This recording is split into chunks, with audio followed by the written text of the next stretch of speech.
That, you know, the guy I work out with, the older guy, Yeah, yeah. uh, he was working out with me for like 2 days. And the second day we went to do abs and laid down on a slant board. I handed him a 10-pound weight. And the second I handed it to him, he like dropped the weight. He went pale. He grabbed his abs and he stood up and he was,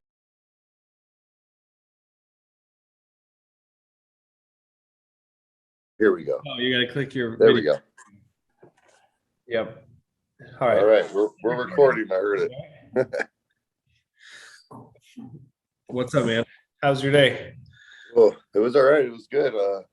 I got a cheat meal today. So I saw that sushi. You should feel great. yeah, I do. I mean, food coma, but yeah, Yeah.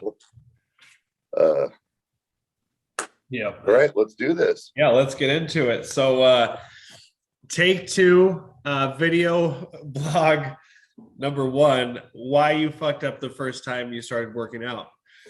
We just wanted to get into talking about finding your why, and why don't we just start with, what got you into fitness? I mean, you got a lot of big story, or you got your daughter into it. You got a lot to say.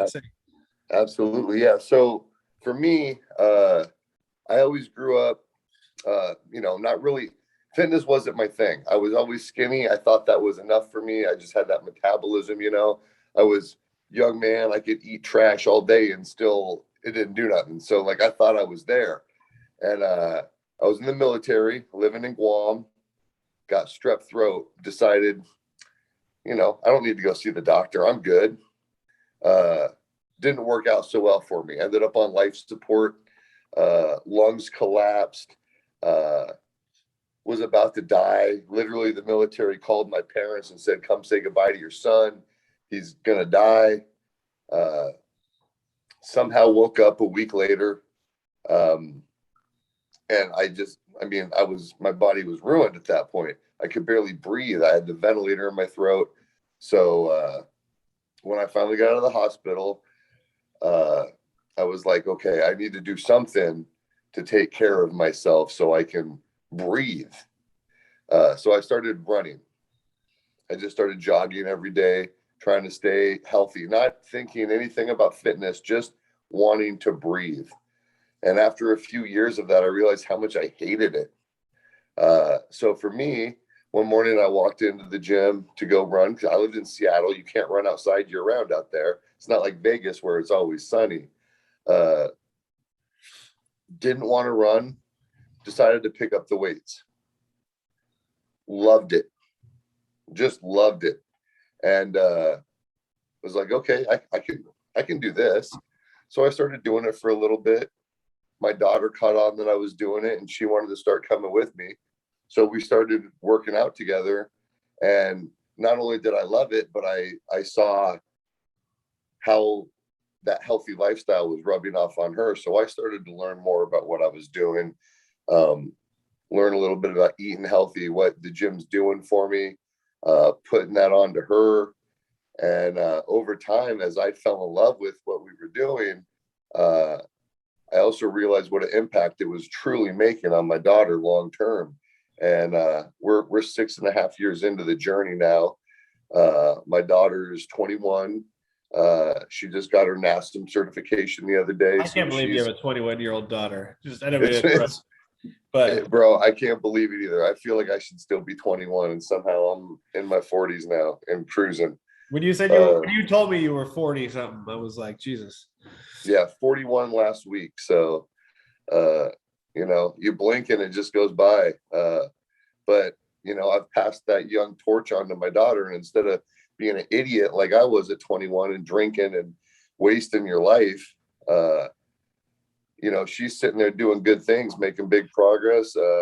She's getting her certificate for nutrition too, so she can teach people about eating healthy. And for me, after seeing all that and how I feel and how I've advanced and improved and seeing the impact it's made on her, it's become everything to me. It's absolutely my why, to keep showing my daughter what's possible, what you can do, what good habits can help instill and the discipline actually becomes fun after a time. After you see what you can do, you want to see what you really can do, you know? And so that's been my journey, you know? So how about for you? Yeah. So I actually grew up, I had asthma growing up my whole childhood. And as all asthmatics should do, I started smoking cigarettes like 13 years old. And, I rode that for a long time. And at about 26 years old, 26, I was smoking 3 packs a day. I was 230 pounds. I was like 50 pounds overweight at the time. And there were times that, like I would wake up in the middle of the night with like sleep apnea where I couldn't breathe. Mm-hmm. And I had to get to my nebulizer, which was maybe 15 feet away. And I was afraid that I couldn't even get to that point. Right.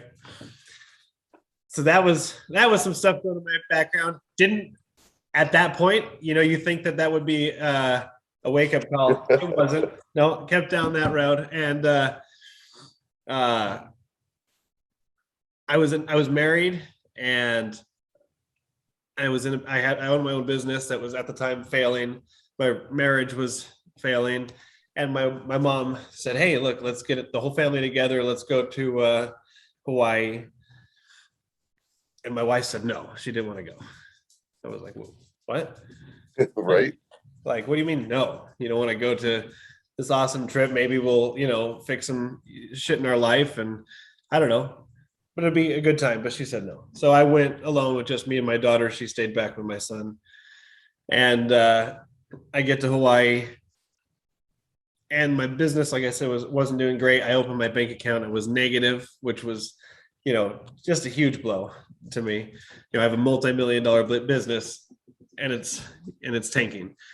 And so you show up to this vacation that's supposed to be awesome, and I'm depressed. And I go through this whole vacation where I'm hiking with my family, and I'm just kind of, going through the motions. And at the end of this whole week, I had a lot of anyways, at the end of the Hawaii trip is what I'm trying to get to is I looked down at my ankles, and I have purple ankles, right? And they're swollen. And I'm like, what the fuck? I'm 26 years old and I can't go hiking without my ankles swelling up. And I'm dying, right? So am I going to be there for my daughter? And I can't breathe, right? Like, so all of this is like crumbling down on me. So, and I get back from Hawaii. And that week I decided, all right, I'm not going to eat shit anymore. I'm going to just, start eating a little bit better, eliminate the terrible foods that I was eating. And I lost like 15 pounds that month. And I looked in the mirror and I was like, oh, that was pretty cool. But I was still smoking, and I really wasn't doing anything for my health. So I get back, start my diet, lose 15 pounds. And that just kind of struck me as, I felt better. I was waking up, I was breathing better.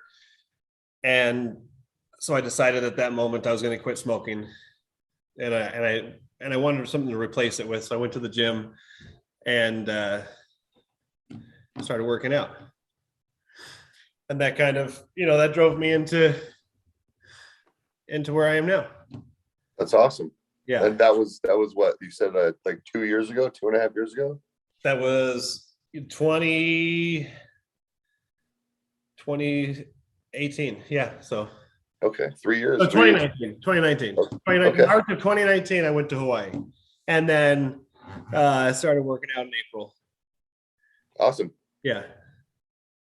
Well, big strides. I mean, you aren't fucking looking like the guy who's struggling to get to his sleep apnea machine anymore. Right. Exactly. So I was terrible. So anyways, so my first point in this is find your why. Absolutely. That's without your why, you're going to find an excuse. Right. You got to find a reason, and getting into shape for the girls is probably good motivation in the beginning, but you need something else to drag you forward from there. Absolutely. Yeah. Because eventually you're going to have a girl. Right. And then you'll have to, off. Yeah. And then you're like, oh, I'm just going to eat the pizza now because I got the girl. So you got to find that reason, and then you got to find something you enjoy, because bodybuilding is not for everybody, right? Absolutely not. You got to see what you like. There's a world of fitness. Absolutely. Absolutely. I have a lot of people come up to me asking me, I'm going to start out in a fitness journey. I want to do HIIT cardio. What do you think is the best HIIT cardio? Or what do you think, what should I do to build a bigger chest? Generally speaking, these guys are like 80 to 100 pounds overweight. Do you have this happen to you ever? Oh, absolutely. Absolutely. I mean, all types though, whether it be the people who are more heavy set, usually like, oh, I want to lose weight and then build a base, or I'll have the small guys be like, bro, how do you get big? And there's answers to lose weight, there's answers to get big, but the reality is you just gotta get in there and find what works for you. When I first started, I would lift weights and do things, but I was a member at the YMCA. That's where I started training. And so I was doing classes, what boot camp class or circuit training class, just things that like eventually led me to where I found what I enjoy, because I tried different things. But obviously each person's answer, how do I do this, how do I do that, needs to be individually tailored. But for everybody, you got to start small. You got to start not necessarily in your comfort zone, because without fucking being uncomfortable, you won't grow. But Right. you can't just be like, well, how do I get a big chest? Oh, go put up 2 plates. That's not the answer. Right. Everything is developed over time with consistency. And like you had mentioned at the end of our last point, you got to find what works for you, be it bodybuilding, CrossFit, aerobics, powerlifting, fucking sports, cardio, whatever it is. I think you really hit the nail on the head there when you said consistency, because that's the hardest part to get down, I think, right? Is when you're starting out, making sure that you're going every day, because Absolutely. even when you're sore, every day. And then when you get there, to not try to kill yourself in the gym to start out, right? So start slow. Make sure, I always tell people, go 5 to 6 times a week, 4 to 5 actually. So, when you're starting out, 4 to 5 days a week, half an hour a day, because then you're just going to build that base of going to the gym, at least for the first month. You just need to find the willpower. Get in the rhythm. Yeah, absolutely. And I usually say start with cardio, because that way you can start building up your endurance. And it kind of, with cardio, I feel like you don't get as sore when you start working out. 100% agree. Yeah. Because you got your body loosened up and oiled up. And because you can go in there on the first day and feel great and push weights and, see how strong you can be. But if that's how you start off, your next day, you're going to be so miserably sore that brushing your teeth is going to be uncomfortable, let alone going back to the gym and trying to repeat that effort. So you got to start small, stretch, cardio, just learning what the equipment is, where it is, what it does, absolutely. Yeah. I went to the gym completely untrained once with my bud. They used to call him like the mini Hulk, because he was like 5 foot tall, but jacked as fuck, right? But he always worked out. He's like, "Oh, come to the gym with me," and I'm like, "Okay." And so first day at the gym, we're doing like negative work and just pounding out like a bicep and tricep workout. I couldn't even move my arms the next day. I was like, and I didn't want to go back, right? And we did core too, and so I tried to go back the next day. And luckily, obviously, we weren't working arms, but I tried to do a sit up, and I was like, "What the fuck happened?"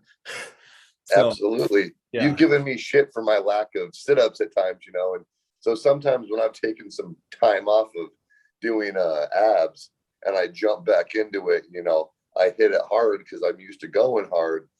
I'll wake up the next day and sitting up out of bed, I'm like, "Oh shit, really that?"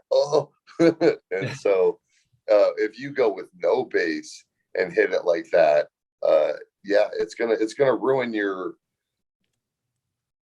motivation to Right. keep going, you know, because you Especially can't if just you, stretch that out. You're going to be sore for 2 weeks. right. Especially if you're sore for 2 weeks, like you said, and you can't make it to the gym for a week, like you're not even going to build a repetition. Yeah. No. So that, the guy I work out with, the older guy, Yeah. Yeah. he was working out with me for like 2 days. And the second day we went to do abs and he laid down on a slant board. I handed him a 10-pound weight. And the second I handed it to him, he like dropped the weight. He went pale. He grabbed his abs and he stood up and he was like drenched in sweat. And I don't know what he did, but he was out. He was like drenched in sweat. And I don't know what he did, but he was out for 2 weeks. He couldn't come to the gym. I thought there ain't no way this guy is coming back, but he stuck through and he came back and now he's, super fit. Yeah, he's in there killing it. He's doing great. He's 50. So, Mhm. so the last thing I found that helped me when I started out was I started watching this YouTube guy. I think his name was, Athlete X was one of them. Mhm. What's the other guy's? I can't think of the other guy's name, but he did a lot of calisthenics, right? But he also did a lot of free weights. So that's what I did. I would watch him in the gym. I'd watch his routine and I'd just do his routine. So I didn't look like a total idiot, or feel like I looked like a total idiot do when you first go in there, because that's a common feeling for everybody starting out because you don't know what you're doing. Absolutely. You don't realize when you're first going in there that everybody, because you see guys that are just monsters in there.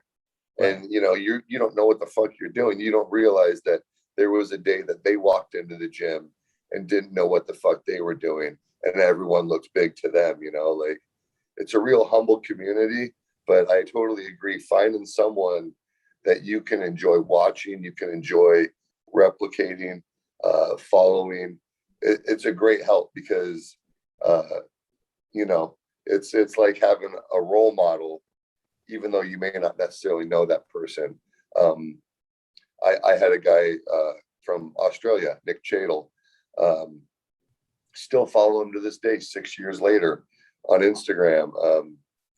And over time, what he does has changed significantly, but the passion's still there. The honesty is still there. And he was a great help to me, and someone that I was like, I'd love to look like this guy one day. I don't know that I look like him quite yet, but I'm definitely leaps and bounds closer than I was. And he may not be someone I watch on YouTube every day anymore, right, but I don't need that base anymore. I follow him, I pay attention, I read his posts. But when I was first starting out, it was a big deal to me. And he communicated back with me on Instagram, and I met him at an Olympia, and he pulled me aside and, talked to me because we had chat. And it turns out all these influencers that you watch, they're real people who have real care for the people that are supporting their journey. Just like, I have full support for everyone who supports mine. And I know you feel the same way about the people supporting you in your journey, Right. No, absolutely. Just like you said, like I've moved past those other people that I watched before, not because I dislike what they do now, but I learned what they had to teach me. Right. So I've moved on to like the Greg Doucette's and the, which I'm actually, I'm an ambassador for his, his pre-workout and his protein and whatnot. Right. His supplement line. Yeah. His supplement line. Because I really believe in, what he does and his I've bought his cookbook and then also with like Derek for More Plates and More Dates. So I'm learning more of the dietary side, the more technical side, and the pharmacology side of all of this. So, as you progress through this journey, you just find different people and you can only listen to somebody so long, and they teach you what they can teach you, and then you got to progress. Well, absolutely. And as we progress in our direction of growth and what we like to do, we find people who are more suited to what we're doing. Like you said, you started watching a guy who does a lot of calisthenics, but we lift weights, so like calisthenics are great and they're great for you, but to watch something or pay attention to someone who's more tailored to the direction your journey's going becomes more helpful. And so as you evolve, so does the people that you pay attention to and learn and grow from. exactly. Um, anyway, so I'll leave it with this. I think is when you're starting out, it's real uncomfortable in the gym. It's just creating that habit and the consistency. The confidence comes with it. It's just the initial determination is what you got to get. And then once you start feeling better, which takes no time at all, right? As soon as you start just making better, healthy food decisions and working out consistently, you just immediately start feeling better. Absolutely. Then it starts pulling you along. Yes. Yeah. You gotta force yourself to do it for a little bit, and then it becomes an addiction, and it's a healthy addiction. So, you know, replace your bad habits with good ones. And then when you decide to have a cookie or you decide to go have a shit meal, it's not just something, one more step in the wrong direction. I actually, I don't know if I'm sure you do. Chris Tuswell, the big giant Mr. USA from last year, goes to our gym, and he posted this thing the other day, and it said, the gist of it was basically, if you create consistent, healthy habits, it allows you room to indulge at times without it being detrimental to your progress. But if you constantly allow yourself to indulge, then all you're doing is taking steps backwards in your health, you know? Yeah. So before we get off here, I just wanted to share the screen and show you all the different logos. And then we'll let, well, if anybody wants to comment and tell me what they think of the logos, they could also do that. But anyways, can you see my screen? yes, sir. All right. So those are all of them. So then I moved them to the not interested and the interested. Just thought I'd some of them were pretty terrible over there. This one I thought was okay, but I took it back off. Right there. What are your thoughts? I mean, I dig some of them. I almost just tried to touch my screen like I had any control over it. I like this one. Yeah, I like that too. The K as the human doing the deadlift. Yeah, I thought it would be cool animated, because I'm gonna get animated after. Is if like, the K guy came in and smashed the, Kyle Does Fitness or something, or he walks out with the bar and then does a deadlift and smash it on the Kyle Does Fitness or whatever. Yeah, I like that one a lot, actually. I didn't see that one on the text you sent me. Maybe I didn't catch my eye because my phone screen's small, but yeah, that looks real good. That was the one you said you liked. Okay, so yeah, I had the same logo. I just didn't actually catch all the detail. Yeah. Mm-hmm. And then this one. Yeah, I mean, clearly you got the jack dude there curling fucking barbells, Right. Anyways. All right. There's going to be up to like 50 to 100 logos. So we're only halfway there. All right. All right, man. Well, we'll get the next one next couple days. Sounds good, brother. Have a good night. Thanks for doing this. Yep. Later.